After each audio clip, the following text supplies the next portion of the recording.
힘들 때 혼자였던 적이 있으신가요? 지치고 힘들다는 말조차 할 곳이 없을 때가 제일 서러운 것 같아요.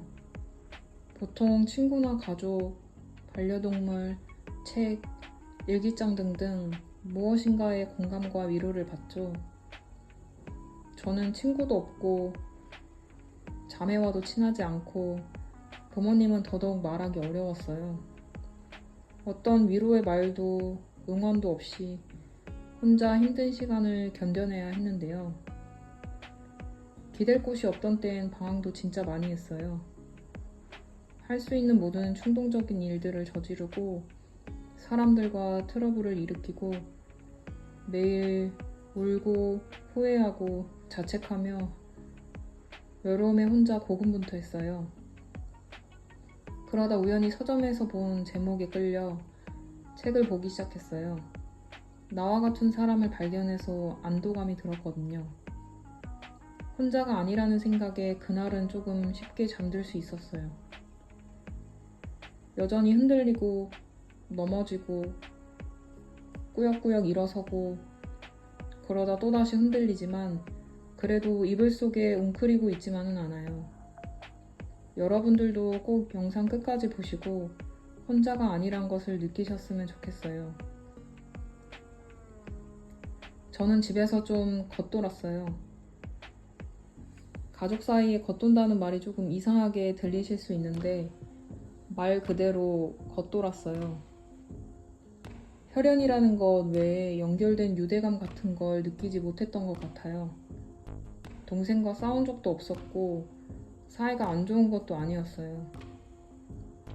그런데 추억도 딱히 없었고 대화를 깊게 나눠본 적도 별로 없어서 친하지 않았다는 게 맞은 것 같아요. 부모님도 마찬가지고요. 그래서 사랑받는 느낌은 못 받았어요.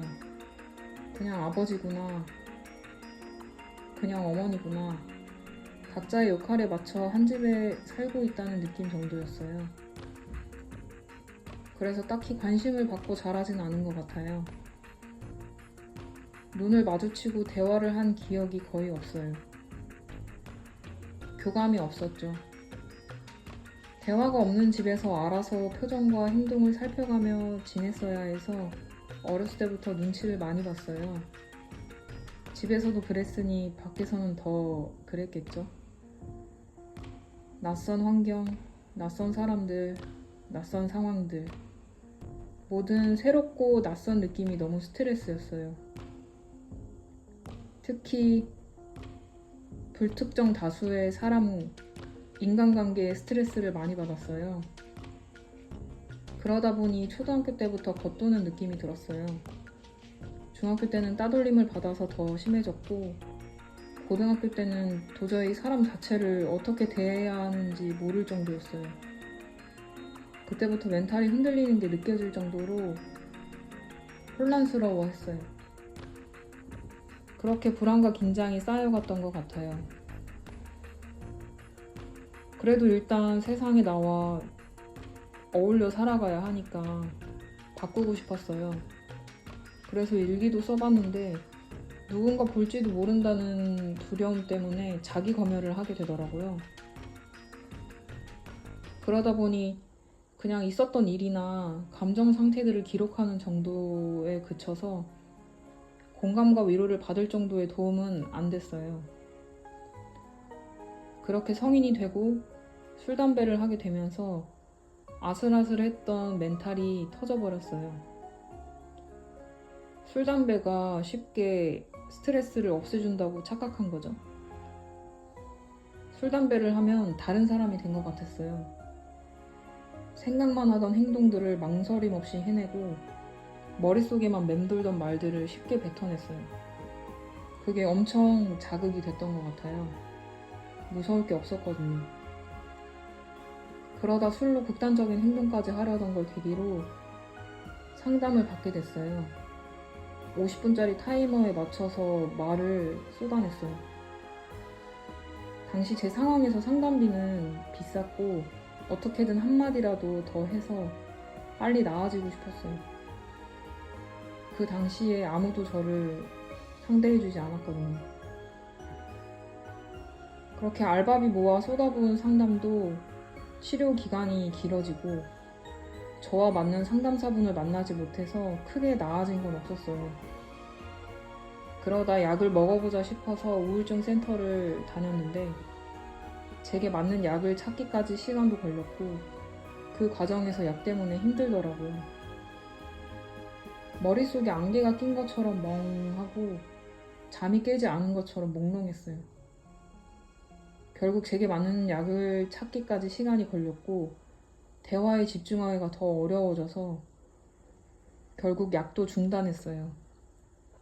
일할 때 실수도 많아졌고 약 복용을 하는지 모르는 사람들은 아직도 제가 술에 의존하는 줄 오해하더라고요.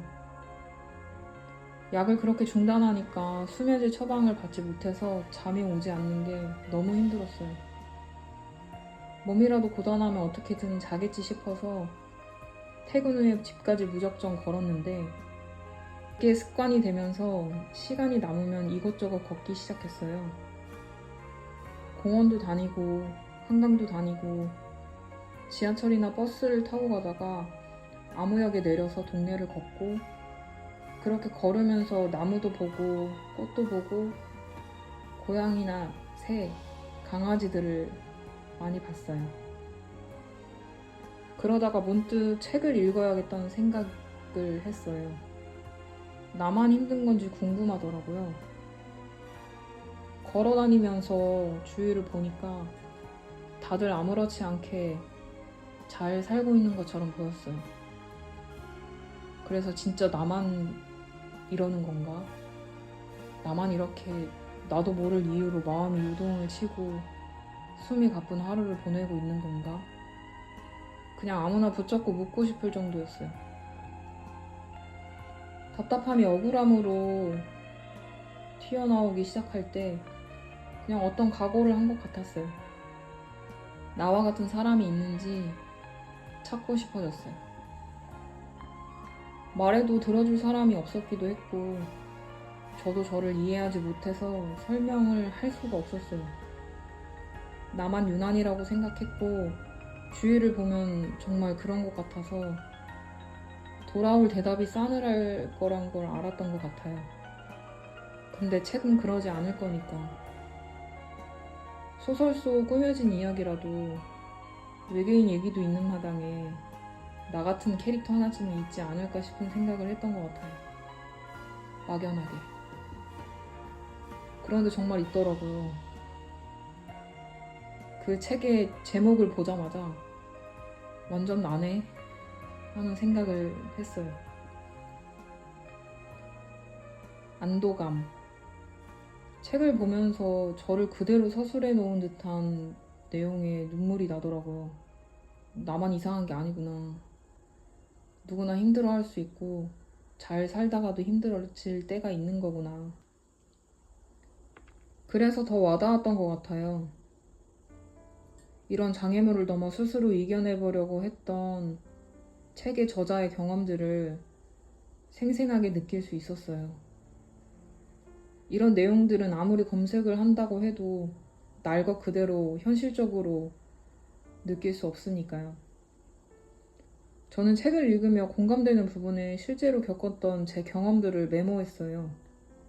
그러다 보니 시원해지는 느낌이 들기도 하고 여전히 이해할 수 없는 슬픔과 분노를 느끼기도 했어요. 그래도 이전에는 그저 알 수 없는 무기력과 우울로 모든 것을 뭉뚱그려 없애려고만 했다면 그냥 그 책을 읽는 그 짧은 시간에서도 쉽지는 않았지만 제 감정을 제대로 느껴보려 노력했던 게 응어리진 마음을 풀 준비를 시켜주는 느낌이 들었어요. 소화제보다는 때론 입김을 불어 따뜻하게 만든 손으로 배를 문질러주던 엄마의 약손이 더 좋았던 것처럼요. 약손처럼 내 마음을 어루만져줄 책일 거예요. 나도 모르는 사이 외면했던 내 안에서 새어나오고 있는 또 다른 나의 소리에 귀 기울여 볼 수 있는 시간이 될 수 있을 거예요. 죽고 싶을 때도 떡볶이는 먹고 싶은 게 이상한 게 아니에요. 그게 그냥 나인 거예요. 그 또한 소중한 내 마음이니까요. 내 마음을 확인받지 못하면 불안하거나 나만 왜 이렇게 유난스럽게 힘들어하는지 자책하시거나 아파도 아프지 않을 거라 외면하고 계시는 분들과 여러 이유들로 마음이 버거우신 분들이 읽어보시면 좋을 것 같아요. 살아가며 지치고 힘든 건 당연하니까요. 모두들 그 시기를 잘 흘려보내시길 바라는 마음으로 추천드립니다.